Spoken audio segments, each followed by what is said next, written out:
Countdown.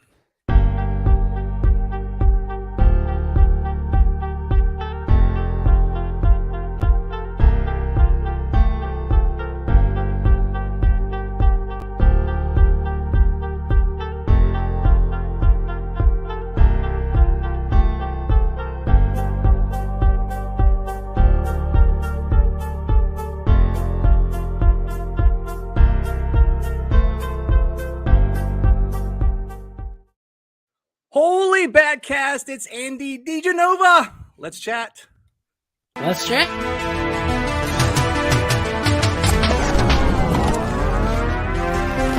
Everybody come on, let's get down.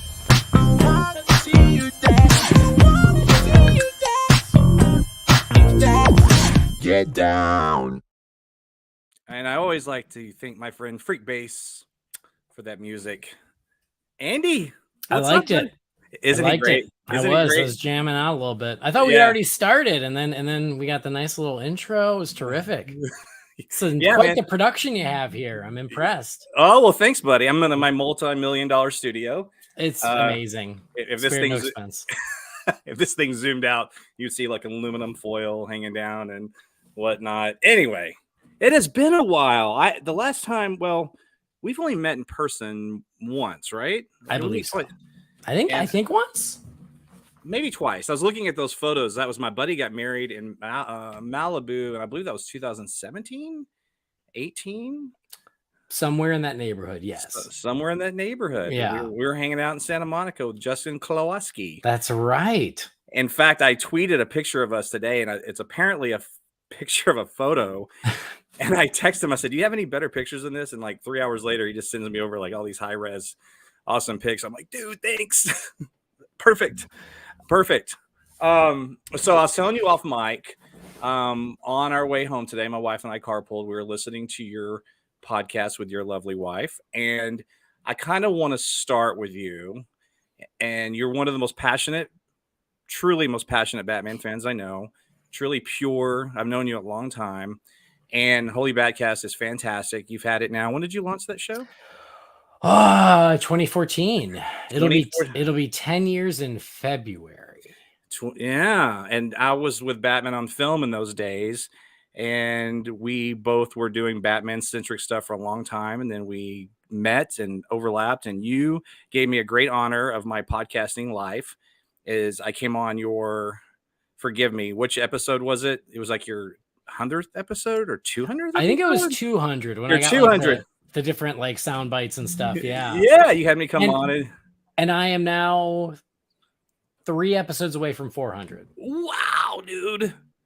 Time flies. Anyway, sorry. 400 episodes. 400. Yeah. Good for you, man. So much time wasted. Not wasted. And it's funny, such a time to be alive, to be a Batman fan and everything that's going on in cinema. As you know, and I know you saw The Flash last night. I want to pick your brain on that as much as I can for spoiler free. And are you technically on embargo? No. I mean, they did like the announcement they gave us was like, tweet your reactions, share your reactions, let people know what you thought, but don't spoil it. And so, but it was nothing official. We didn't sign anything. So technically, some a-holes out there could spoil it if they want to, because there's no reason, there's been no legal ramifications, but I'm not spoiling it. Like you said, I did a spoiler-free reaction with my wife last night, but we're trying to be respectful so everyone can go in as fresh as possible. That's awesome. And by the way, did you piss off Jamie and everybody by coming clean that your favorite co-host was actually your wife? I'm just curious. Jamie hasn't listened yet, so he's not mad yet. Brendan's very jealous. So I woke up because of the time zone. I woke up to a message that I don't know if I should say this. It's like she's only your favorite because you get to play with her boobs. That was what I woke up to. Nice. Hey, it's a good reason. Why not? I mean, it's a factor. It's not the entire reason. Right. And you're in Florida right now, correct? Yeah, I'm in Florida now. Yeah, okay. I moved to Florida almost 2 years ago.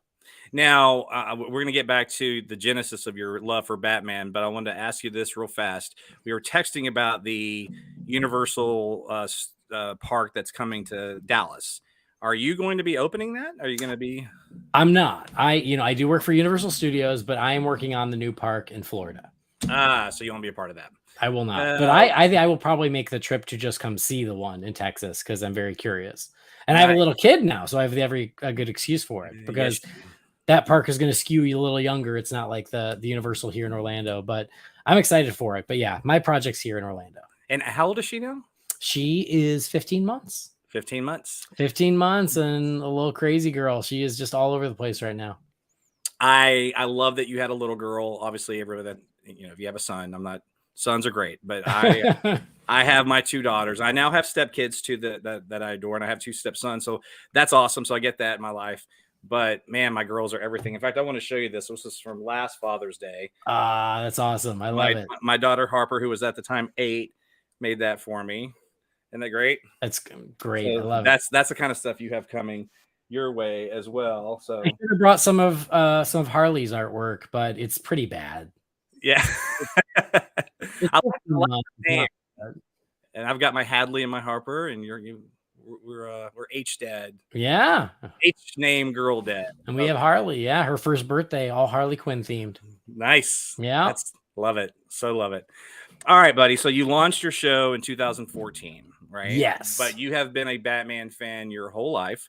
And you're one of those individuals I know that's well versed in comics, graphic novels, animation, cinema, all of the above. Where, when, how, and why did you fall in love with the Batman? Like you said, I've been a Batman fan my whole life. I don't even remember the first Batman thing that I saw. There are a couple contenders. My grandma, she had a little Batmobile at her house, and I don't remember why it was there, but I remember that when I was really little and playing with that and running around her apartment with it. And I just recently found it, so I still own it, which was pretty exciting. I've been going through the garage. It's one of my projects, and I found that, so that was cool. So I have a recollection of that. I have a recollection of it was like a Batman coloring book that she also had at her house. So these were grandma things. And what year was this, if you don't mind me asking? Oh my God. I was a little kid. So my guess is 84, 85. Okay, somewhere in that neighborhood. Yeah, I've got 10 years on you. I just want to kind of put it in perspective. Okay, sorry, go ahead. Somewhere in there. So I always knew I liked superhero stuff. I was always just pulled in by cartoons and comics. I just thought it looked cool. And for some reason, Batman, just stood out. And so I remember the Superpowers collection, those action figures, and I was really enraptured with those, but I didn't really get to own any. So I just had to admire them from afar. Mm-hmm. But even then I was oh, Batman and Robin and the Batmobile. I like all those things. Yeah. But I've always said that, I dated Batman, and then in 1989 we got married. Right. And it's been a lifelong love affair ever since. So I already liked Batman. I already knew I liked Batman. But yeah, in 1989, I was the perfect age. I was 10 years old. And the whole world, changed. Caught up in some Batmania. And I was just the perfect age for it. And that summer, the only thing I thought about, cared about, paid any attention to was Batman. That's right. Any trading card, any comic book, any piece of candy, any anything, a t-shirt, if it had a bat signal, that's all I cared about. Sheer and utter Batmania. So I was 14 living it. I think I saw the film, I swear to God, 20 plus times in the theater. I mean, I have a buddy I saw it with 7 or 8 times by himself. My dad, 3 or 4 different groups of friends. My sister, I saw it by myself 3 or 4 times. I mean, probably at least 20. I don't think I've ever seen a movie that many times in the theater, in fact. Was that your first? Did you see any of the Chris Reeve Superman movies in the theater by chance? Not in the theater. No, yeah. I saw those on TV and I liked those too. Yes. Right. But yeah, my first comic book movie in the theater was Batman, because really the only other option were the Chris Reeve Superman, and those those I saw on TV and on cable. And I think a lot of fans of comic book movies now that are a younger age probably don't really acknowledge or appreciate the fact of, first of all, Christopher Reeve Superman movie had to work for their probably, if that didn't work, we may not even be anywhere where we are now. And then the second phase of that was Tim Burton and Keaton's Batman. And if that didn't work, I would say almost unequivocally we wouldn't be where we are now. So that film was so important first of all, redeem Michael Keaton's stigma of being cast as Batman, which happened virtually overnight, and then to introduce the world, not to comic book readers, but to the world, that there was a serious Batman. Yeah. So it's still a remarkable achievement in cinema. So what about the TV show? Like, did you grow up with that at all? Yeah, I don't think you've mentioned that. So I was just curious. I did, but it's so interwoven with Batman 89 for me. Is it? Yeah, because at that point they were playing it in syndication on Fox like every afternoon. Sure. And so I was obsessed with, the Burton Keaton Batman, but it was in movie theaters. I was 10 years old. It wasn't up to me if I got to go again. So to get my fix at home, I would actually record Batman 66 on VHS every afternoon, and I would watch it. And even then I kept those tapes. I think I still have them here somewhere. But yeah, so I was really into Batman 66 at the same time as I was into Batman 89, because it was a way for me to scratch the Batman itch, at home in a readily available and free way. But the very first Batman thing I owned, if we're not counting the car that my grandma had for me, was a Batman 66 t-shirt. It was an Adam West Batman 66 t-shirt. And recently on Holy BatCast, we did a whole episode just about like some of our favorite Batman collectibles or possessions. Mm-hmm. And that was the first one I brought up because I still have it. I still have it. Nice. And yeah, I got that shirt, and it was probably the year before Batman 89. And I would wear it to school, and then the kids would call me Batman and all that stuff. But yeah, so my love for Adam West is right there along with it. That's an interesting journey that you kind of were introduced simultaneously, in a sense. Fair to say. Yeah. See, I watched it after school, just the few years I have on you. I remember just coming home, and it would be, I don't even know what channel it was on. I mean, just one of the 6 that we had available to us back then, in 1984 or whatever. And I would watch it after school, and I loved it. And I remember that was also my first introduction as a person that would eventually fall in love with cinema and film and TV, etc. in terms of casting changes.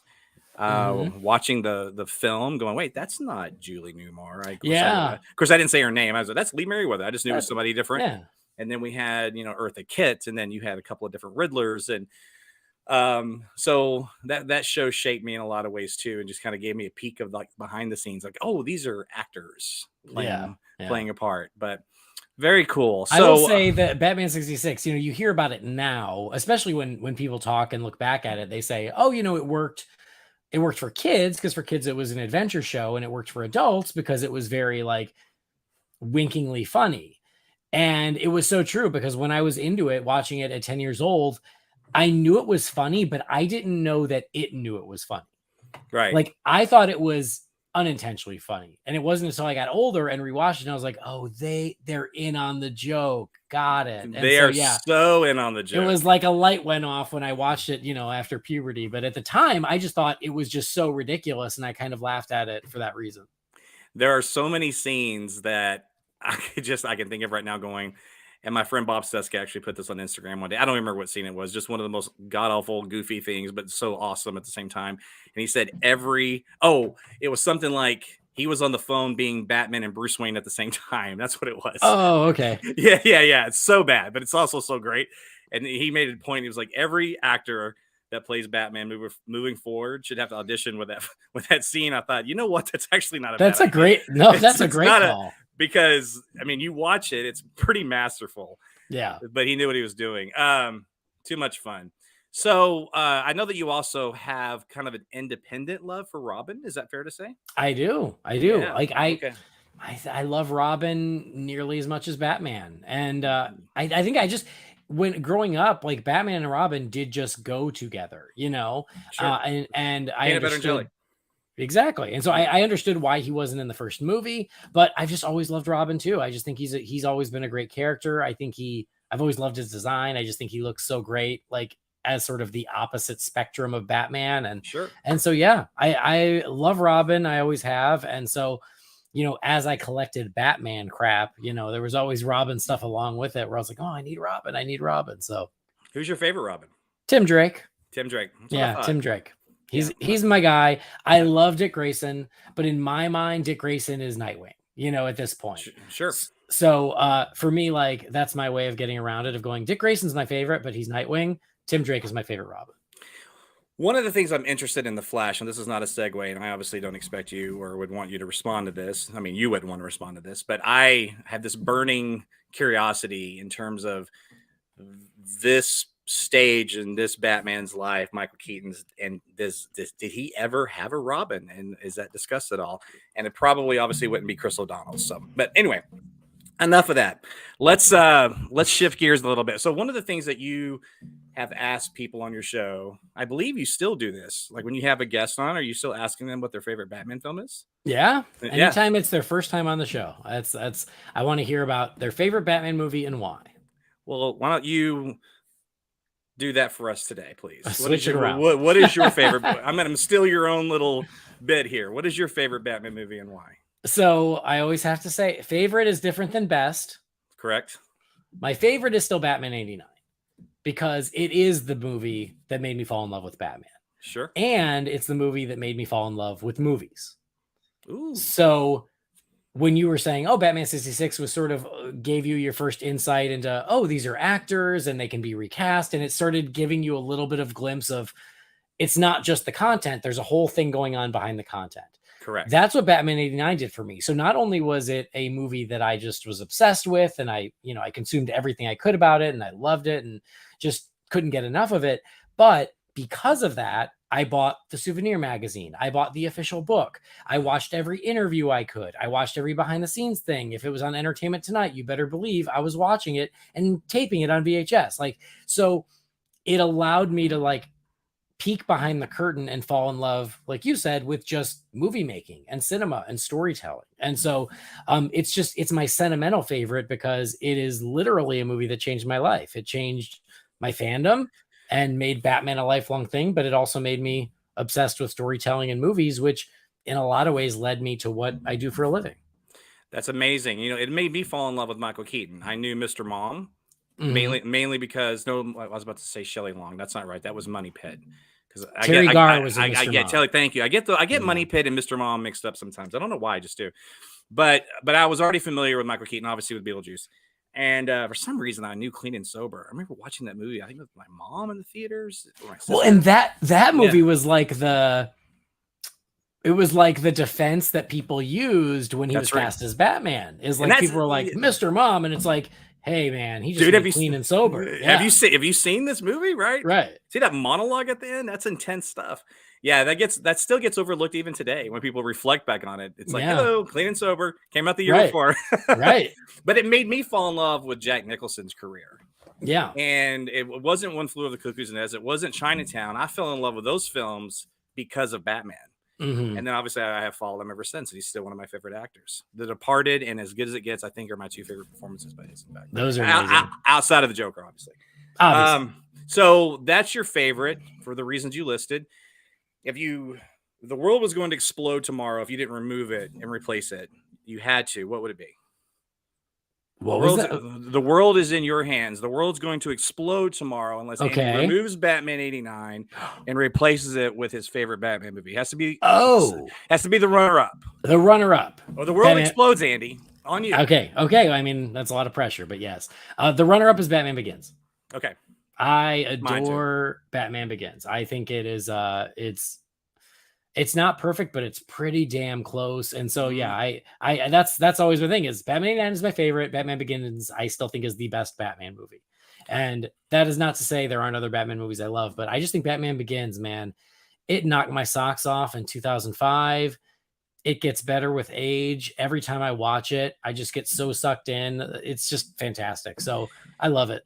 I can't agree with you more. And obviously, like a lot of fans, I had, at that point, I had gotten burned on the Joe Schumacher stuff. And I know that you and I have we've been trolling each other on Twitter for years, more you to me, but that's okay, about Batman Returns and our differences of opinion on that film. I wore this just for you.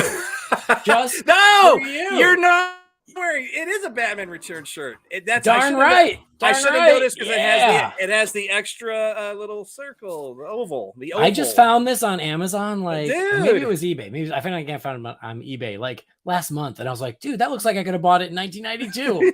It looks great. Yes, but But neither one of us are big fans of Batman Forever. That's fair to say, right? No, yeah. I mean, obviously, Batman and Robin was just silly. So when I saw Batman Begins, I remember one of my another cinema lesson I got from this franchise is that a franchise can be going downhill, and the right reboot, the right vision can just bring it back. Of course, it's Batman; he's never going to die, but still, I didn't expect a resurgence within just 7-8 years. Yeah, that timeline, right? Well, and how many false starts between those too? Correct. Good point. But, and I've said this a million times, but when Gordon takes the trash out and Batman's crouched, and that look is something I've seen in comics a million times. We've never seen it in film. And he just says, "Storm's coming." And I'm like, oh my God, I love this movie. I love this movie. There's something just about that moment, and it's uphill from there. I mean, the whole thing is just so good. And damn it, I will defend Rachel Dawes. What's her name? Katie Holmes. Katie Holmes. I'll defend her in that film. I will too. I think she gets a bum rap. I think she's very good in the movie. And there's still part of me that wishes she was able to do The Dark Knight, but me too. But nothing against her chops, because she is good, and I just defended her. But could she have pulled off the scene where she dies? Yeah, that's Maggie Gyllenhaal's also great. I just love the continuity. I'm big on continuity. I am too. I agree. I'm like, either I wish they'd have cast Maggie Gyllenhaal for Begins, or I wish Katie Holmes would have continued in Dark Knight. But it's not the way it worked out, and it's fine, and they're both great in their own way. So, but yes, Begins, like, I'll tell you, before it came out, like, this is crazy, but like, I wasn't even all that excited. Yeah. And I think it was just because of like all the false starts, and I'd kind of moved on and everything. But of course, I still went opening night. And going in with just going, oh, it's the new Batman movie. Of course, I'll go see it, but not following every moment, not the way I do now or the way I did then. And then it being as good as it was, it just sucked me in. And again, like I think in the first 15 minutes, just the way it was intercutting between child Bruce and young adult Bruce, and like the way it was jumping around in time. And so we were seeing these touch points in Bruce's life. I was like, holy crap. I know they're doing it. And like, it was just so compelling. I was just so sucked in. I agree. And some of the tie-ins with some of the dialogue, like, why do we fall so we can pick ourselves back up? And then Alfred says that to him at the end. It just gets me every time. And of course, the performances are just masterful. And look, jumping to The Dark Knight, sadly, Heath had passed, and that catapulted the film into the spotlight, maybe in a way that it wouldn't have. And when I say that, I wish that he would have been there. It would have still have done it just in a different way. But people have a reaction to someone they admire and love passing. So it had that kind of hanging over it, good, bad, or indifferent. Terrible that he passed, of course. But at the same time, miraculously, we saw Batmania in a way that we hadn't seen since the summer of '89. And probably never will again. Knock on wood. I hope maybe I'm wrong on that, so people can experience it. But that was quite an experience as well. And so, how do you feel about The Dark Knight? I absolutely love it. I absolutely love it. Like, again, I prefer Begins, but like by a razor's edge. Sure. So like anyone who goes, I prefer The Dark Knight over Begins, I'm like, great. I'm not even gonna fight you on it, because I get it. Like, they're both amazing. It was just a hell of a 1-2 punch. So I adore The Dark Knight too. I think it's great. I agree. And I would sometimes say that The Dark Knight is a better movie. Batman Begins is a better Batman movie. Yeah, I've heard that a lot, and I don't disagree. And I think that is another part of why Begins, I give it a slight edge for me, is just, it feels just a little more comic booky. There's just an extra little sprinkle of that. Oh, of course. And does it come in black and right? Yeah. And I think that, like, and just the way Gotham looks, the way the Narrows look, the way Arkham looks, like there's just a little extra style in there. Yep. Whereas then in The Dark Knight, again, it was Chicago, and that's become a meme at this point. And again, not to take away from The Dark Knight, I just liked how there was that little extra bit of style sprinkled in Begins. And then Rises. John Blake, not your favorite Robin, as I understand it. It's because he's not a Robin. Okay, right. I won't go down that road with you. But I will say I really like Rises. I just, it's not Begins or The Dark Knight, but it's damn good on its own terms. That's I'm not a Rises hater. No, I know you're not. Just to be clear. I'm not really even a Batman Returns hater. I just don't like the Penguin stuff at all. Like, I don't like it. But I love everything with Michelle Pfeiffer and Michael Keaton. Every second. There you go. But, some of it works. But yeah, yeah, I know, like, Rises, like, it doesn't all work for me, but I still think it's really damn good. So yeah, I did too. It's, our mutual friend Ryan Haas, that's his favorite Batman movie. I don't know a lot of people. You had someone on your show one time. I did. They said, I remember this episode, and you go, "Oh wow, it caught you off guard." I remember, and I was listening to it. I started laughing because I don't know. I almost could have seen your face, and you were like, "Well, I haven't heard that one before." Nothing. That's cool. I don't remember who it was though. Shit. I do. Her name is Joanna.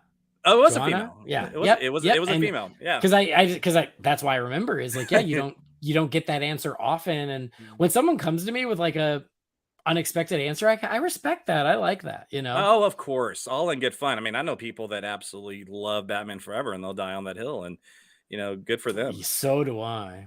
Oh my goodness. So do I. I mean, when you say it, when you start the film off with him going through and getting a cheeseburger,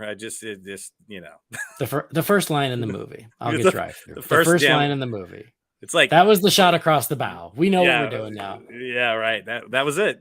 That was it. And Val Kilmer, and I know we're kind of jumping all over the place here. I'm supposed to be controlling this, and I'm the one just throwing stuff at you.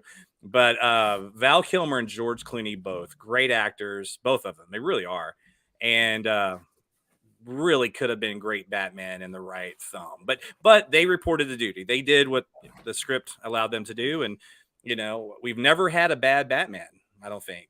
I don't think so either. I think this is a bit of a hot take because of the Batman Forever Defenders. And honestly, I don't even hate that the way I used to. I don't think it's good, but like I have a nostalgic soft spot for it, It's turned into the Phantom Menace for me. Like I hated both of those movies. Now I'm like, okay, they kind of have their place and serve their purpose. Well, and it's kind of fun to pop in and like go back to 1995, and it's kind of yeah. But my issue with that is, and I completely agree with you, I think Val Kilmer is a great actor, and he's turned in a lot of amazing performances over the years. I don't think he turned in an amazing performance as Batman. When you watch the movie, he just looks like he doesn't want to be there. And then 20 years later, he wrote a book basically saying, I didn't want to be there. And I'm like, I can tell. Like when you watch the movie, I can tell. He's like just getting through it. And he's not horrible. It's not even all that distracting. But if you watch it knowing that he didn't want to be there, you can tell. Yeah, well, he's probably like, oh, this is why Keaton passed on this damn thing. Yeah. He's like, just do this and your career will benefit. So just do it. Just take the check and go. Because he did The Doors and he did Tombstone. Both of those, 91 and 93, were before that. Oh, wow. And it was Tombstone that really got him Batman. Because and rightfully so. He's amazing in Tombstone. Oh, and that Kevin Costner and Dennis Quaid were so pissed about that because they were already filming Wyatt Earp before they even started Tombstone. And then they had to follow up with a on screen. And he's great. Dennis Quaid's Wyatt Earp is great in that film. But dude, it's over. What are you gonna? You can't touch it. You can't. I don't know if I've ever seen the Costner one. It's actually good. I love Tombstone. I think Tombstone's amazing. It's like one of my favorite Westerns. But yeah, I don't know if I ever got to. And I love Dennis Quaid, so I'm sure he was a great Doc Holliday, right? I just never got around to it. Yeah, no, it's good. It's really good. But anyway, Val Kilmer, they're both great. Now, we talked about the Nolan trilogy, and so Matt Reeves, the Batman. I'm not even 100% sure I know definitively how you feel about that film. I know that you liked it, but to what extent?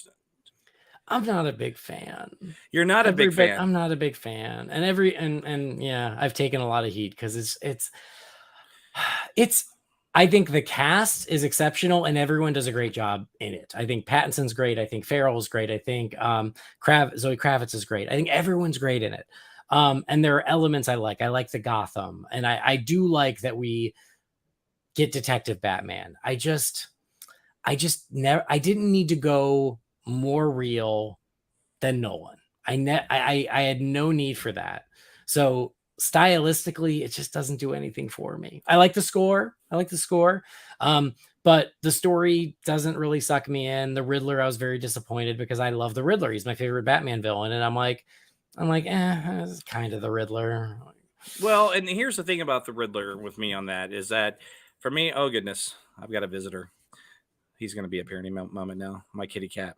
That's okay. I was like, special guest. You can meow. No, don't knock over my camera. If you're gonna join us, jump up here and say hi. For the love of God. So my wife is rescuing me. Sammy's trying to get on camera here, honey. We're live. It'd be cool if his name was Selena and then he was making a cameo, but not so much. But here's the thing: is that I feel like with that film, I really like it a lot. I especially like Act 1 and Act 2. Love them. It falls apart for me a little bit in Act 3. I'm not gonna lie. So I don't like it as much as some people do as a result of that. And I think some of the stuff with the Riddler that is kind of forgettable for me as well. And sounds like I like it more than you do, but I can understand where you're coming from. Is my point is that I feel like that portrayal was very forgettable. And I feel like if you're going to go there, it's got to be rated R and like own it and go all in, or go the other way a little bit and give it a little bit more of a comic book spin.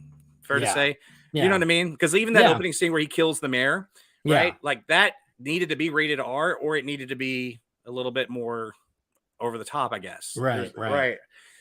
But man, the stuff with the Penguin is so great. Did you see the sizzle reel for the? I did. And I think I have nothing bad to say about anyone in that movie, but I do think Colin Farrell's probably my favorite because he's having the best time. Oh my goodness, in that movie, and he's a lot of fun to watch. And so I loved that it was an unexpected casting choice. I love how they transformed him, and he stepped up. So I agree with you. I really like him in it, and so I'm very curious about the miniseries, limited series, whatever it's going to be. Sure. And obviously I'm excited to see where Matt Reeves takes this. I mean, I like the Batman enough to, and I borderline love it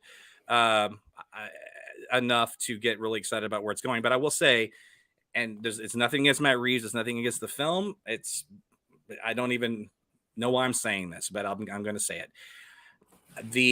Some of the opinions I have, and they are opinions, they're all valid, but I'm like, this film does not touch the Nolan trilogy. I'm sorry, it doesn't. I love it, I do love it, but it just doesn't. But it does leave a lot. Let me ask you this: you talked about the Detective Batman. Obviously, as you know, there's detective elements, and especially in '89 in The Dark Knight, particularly, and Begins really. But they really went all in on this.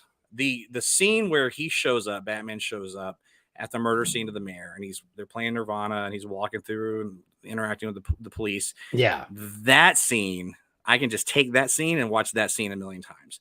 Yeah, like, that kind of stuff in the movie. Did that stuff resonate with you? Yes, I totally. Like, I think for the first 15 minutes of the movie, I was like, it was kind of like Batman Begins, where I was like, oh crap, they're nailing it. Yeah. And then as it went, I just kind of they just kind of lost me more and more. But no, I agree with you. I think the opening is great.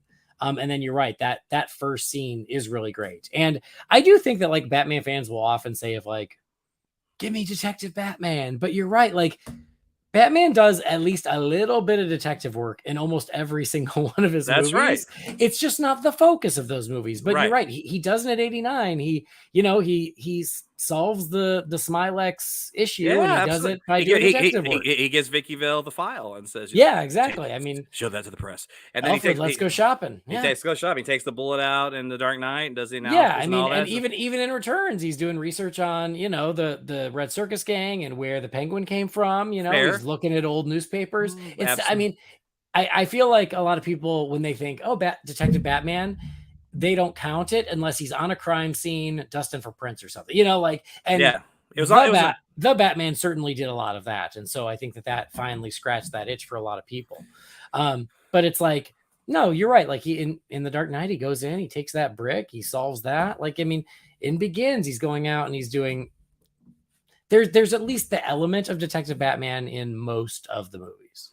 Correct. Absolutely. And I think the scene you mentioned in Batman Returns is fair. I sometimes forget about that. And it's a Penguin scene I actually really like. It's when he drives up and he sees him through the window as he's looking and writing all the names of the babies he's going to murder. But anyway, and he's got his monocle on. Right? That's one of my favorite scenes. But that scene where he pulls up in the tires of the Batmobile are on the snow. That's a beautiful shot. That's just it. Like it's a beautiful shot. It's that magical Gotham slush underneath the Batmobile's tires that it's just so amazing. And I'm like, again, whoever the special effects guy was who made that slush in that soundstage, kudos. I hope you're listening, and I hope that you feel good because you nailed it. It's so good. That's a great scene. It's a great scene. All right, so let's transition a little bit to the Snyder stuff. So where just in its totality from, and we'll stick with everything with Batman, but obviously you can talk about anything you want to talk about. You want to reference Man of Steel, please do. But we're looking back on everything now, from B versus S to Justice League to Justice League Snyder.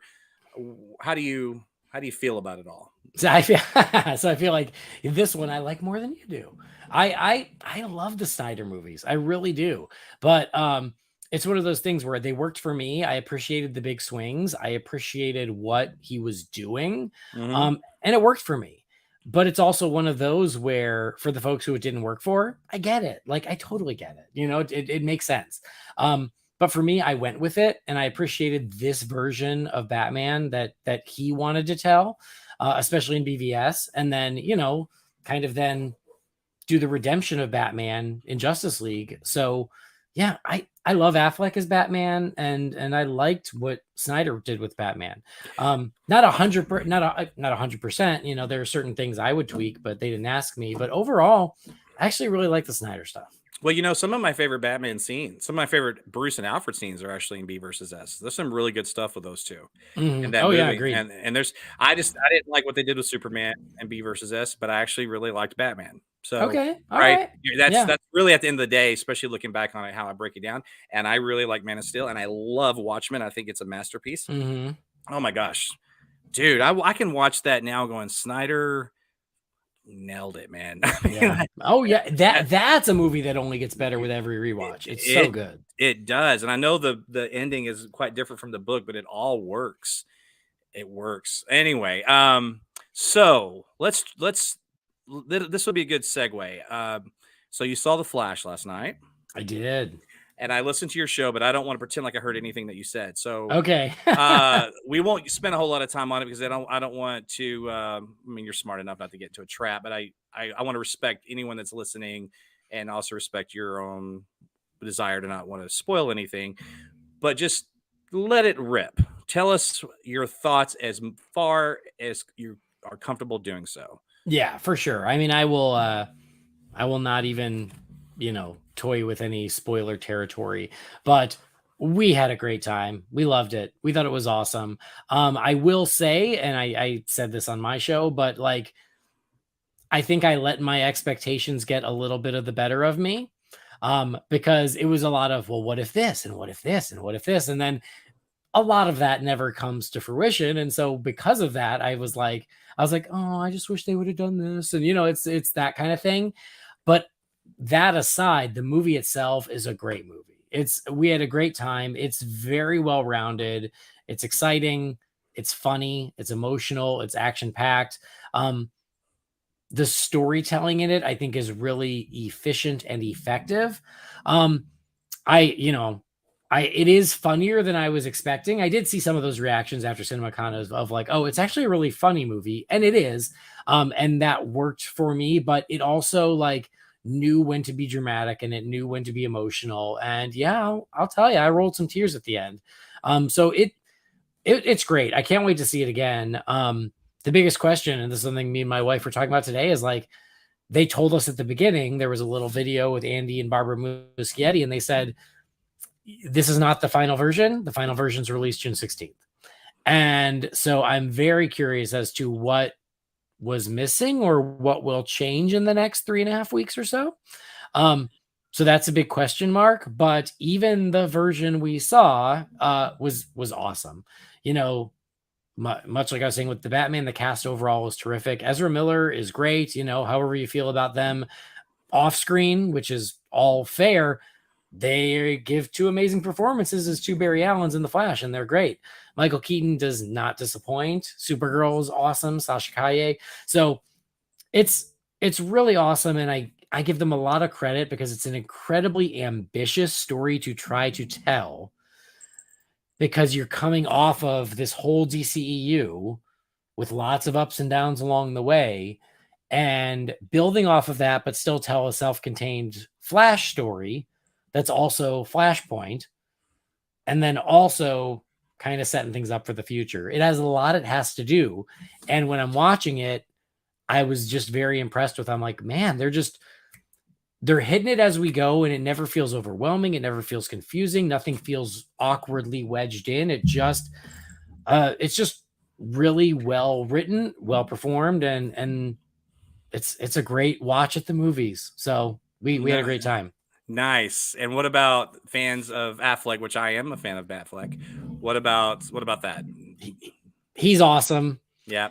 If this is the last we see of him, it's a great note to go out on. Yeah. You know, he's not in it a lot, and I don't think that's spoilery because he said it so himself. Yeah. But he's great in what he is in. And so yeah, if this is his swan song, which we assume it is, it's, you know, it's a way to go out, and it was great seeing him one last time, and I'll miss him because I think he was great as Batman. And so I'm glad that he got a chance to do this one last one. I am too. I'm very glad that he's also using the marketing. I love the fact that you see both Bat logos come up now and all the marketing stuff. I think that's so fantastic. And obviously, unlike Spider-Man, they weren't hiding the fact that certain actors are in it. And I can only assume there's probably some nice surprises. But we won't go there. I don't want to be spoiled either. But let me ask you this. I'm trying to think the careful way to phrase it. And let me ask you this first, actually. When are you seeing it again next? Well, I bought my tickets today to see it on opening night, Dolby. Nice. So, cool. I'll be going on the 15th. So, right, it opens on the 16th, which means the 15th. So, yeah, I see it that Monday night. So, yeah, because now it's like the new fan screenings on the 12th, right? That's right. Yeah, that's good. I got 3 tickets for that. Now I'm taking my daughters with me, my 11 and 9-year-old daughters. And the part that sucks is that the seating is not assigned. So, oh no, yeah. So we have to do that. Yeah, but I'm going to teach them a little lesson, though, Andy. It'll be fun. My girls like this is how we used to do it. This is how we used to roll. Yep. You had to get here. In fact, Eric Holzman and I were talking this morning on the phone, and we're going to do a whole show on Friends from Work about that kind of stuff in life, like things that people don't. Like you had to get home to watch your TV show even before you had VCR, and you better run to the bathroom during commercials, like all those little things, standing in line for theaters, camping out for concert tickets, etc. So yeah, well, we were talking about The Dark Knight. Like I remember seeing The Dark Knight for the first time, but I also remember vividly sitting on the sidewalk the next day waiting to see The Dark Knight again for 2 or 3 hours. Yeah, waiting to get in because it was still before assigned seats. And last night we did not have assigned seats, so.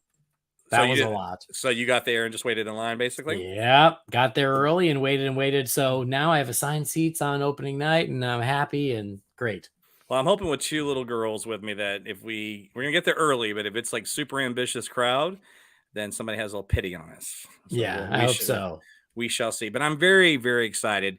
Without going into any spoilers or anything, my cat found its way back up here. But stay, Sammy. Chill out. So there were big plans for Michael Keaton moving forward. I don't know exactly what, but as I understood it, he was sort of going to be the new DCEU Batman, so to speak. Obviously, we know he was in Batgirl, and that was scrapped. So other plans. So this might be the last time we see him. But would you agree that if this film does what we think it may do, so let's say it does close to $1 billion or north of $1 billion. Let's say that it's praised by critics and has a great audience score across the board. Is it really the last time we're going to see him? And we know James Gunn is going to do his own Batman. Yeah, we know that. Yeah. But Black Label something. Right. Elseworlds. It's certainly possible, finally do the Batman Beyond that a lot of fans have been asking for. I mean, it's, I'm just being grateful that we get to see him one last time because we never thought that would happen. Right. And he doesn't disappoint. I am bummed that he did it again in Batgirl and we'll never see it. That's madness. That's maddening. That's madness. Anyway, it's crazy.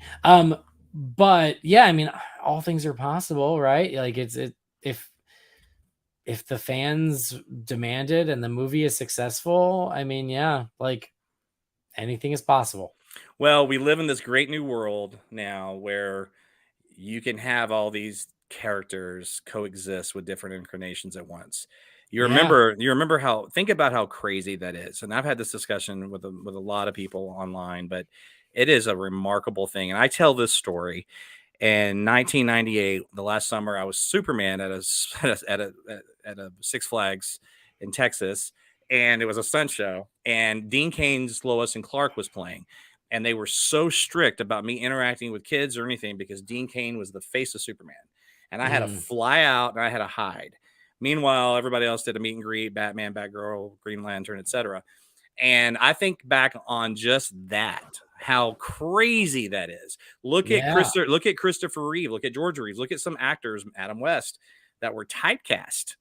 You know, they could never get real work again because they played Superman. Now you can play Deadpool, you can play I'm going blank, Green Lantern, and you can get independent films and do stuff with Harrison Ford on art house streaming, and it's like this crazy new world. And we can have these actors that are coexisting. Tobey Maguire, Andrew Garfield. Now we have Michael Keaton, Ben Affleck, Matt Reeves, and then James Gunn's own Batman. So I guess my point to all that, Andy, is nothing would surprise me.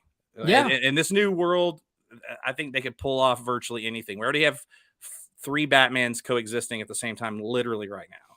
Nope, that's absolutely true, and you're right. There's no reason. So, but it's nice that they finally figured that out. If they finally figured out, we're all smart enough to realize that Michael Keaton's a different person than Robert Pattinson. Correct. Oh, too much fun. Will Matt Reeves have a Robin? Because we know James Gunn will. Is he going to tell a trilogy without a Robin? I think so. I mean, listen, I want to be wrong. But I see a lot of fans who are like, I can't wait for Matt Reeves to do Robin. And I'm like, I saw that movie. I just have a really hard time believing that he could fit Robin into that world. And again, prove me wrong. I'll be the first in line. I just ain't holding my breath. So I think that our best hope for Robin, well, we know we're getting one, but our best hope for Robin is the James Gunn DC universe as opposed to the Batman universe or saga. Is that what they call it? The Batman saga now? Mm-hmm. So yeah, I'm not holding my breath for Robin on the Reeves side, but at least I know I will get at least a Robin on the Gunn side, even if it's not Tim Drake. That's right. That opens up a conversation that could go on for another hour, but I won't keep you. Andy, thank you so much for this conversation, buddy. This was a lot of fun, man. Talking Batman for an hour. A lot of fun. Oh, one more movie question, though. Yeah. Joker 2, you excited? You know, I'm kind of excited. Like Joker 1 is a good movie that's like not really my jam. Yeah. Is kind of where I land on it. You know, it's good. I saw it the one time. I'm kind of good. Yeah. I wasn't super psyched for a sequel. And then they announced Lady Gaga's Harley, and I went, okay, you got me. You got me. I'm in. I'm more excited for this than I liked the first one, which is really weird. Yeah. It's brilliant marketing. So yeah, I'm looking forward to it. I'm looking forward to her because I think she's amazing. Very cool. All right, man. So where can we find you? Plug away, man. Okay. No, thanks for having me. Thanks for talking a little Batman. Great. I really thought you were going to drag me into a Returns debate. I was ready to go. Into a what debate? A Batman Returns debate. I was ready to go. Well, let's do that. Let's do that for another time. Yeah. We'll talk about the awfulness of Chip and all kinds of stuff. Chip Shrek, man. Well, you know what's funny though is much like the Snyder movies where I love them, but for people who don't love them, I go, I get it. I feel that way about Returns. I get it. I get why it doesn't work for everyone. It just works for me. Of course, 98% of that stuff is just to ruffle feathers on Twitter, so my friends will fight with me. That's really at the end of the day all that. There you have it. I mean, and it's all in good fun. And I will say this: the things I didn't like about it though are the things that were the catalyst for Tim Burton not to return, which is kind of weird if you think about it. Yeah. I mean, the creepy, dark, gross parts. Yeah. McDonald's wasn't sure what to do with that penguin. I will say I love Danny DeVito and Colin Farrell are apparently really, truly good friends. And he'll get asked about him, and he goes, "Oh, Colin, he's great guy, good penguin. He's not as good as me." Yeah. I so much fun. Oh, he was doing a lie detector. Yeah, well, he was like, Colin, I love Colin. Colin's great. And they're like, whose penguin was better? He's like, me. Yeah. And they go, is he telling the truth? Yes, he is. You gotta love that. Anyway, so yeah, so you mentioned it earlier. Holy BatCast is where I talk about Batman pretty much every week, or the greater DC universe. So it's mostly Batman, but everyone, if there's a new DC movie, we're going to talk about that too. So Holy BatCast, it's everywhere you get your podcasts, and it's on Twitter and Instagram and Facebook and all that good stuff. And then personally, you can find me on Twitter, on Instagram, on Letterboxd. It's just my name, Andy DiGenova. So, and then I do a bunch of other shows, but you guys can find those. And you do stand-up comedy, my friend. Well, not anymore. I'm retired. You got some good stuff on YouTube. I almost had a clip set up for that, but I wasn't sure. Wow. Yeah. It's been a minute. I'm retired. Yeah. My podcasting has sort of taken my stand-up sort of morphed into my podcasting. Yeah. And then it's a good outlet for it. It was a moment. It was an era. Yeah. I applaud you for doing it. I've got a theatrical background, but I could not do stand-up comedy, my friend. That's tough stuff. All right, Andy, we love you, buddy. Thank you so much. Thank you so much for having me. Absolutely. I am Rick Shew on behalf of Courtney Cheek, Brian Shatlin, and myself. We are the Friends from Work. Follow us everywhere on social media at Friends Work Pod. It's where you find most of us. Me on Twitter at ShewRick, SHEW. Thank you for listening, and we'll see you next time.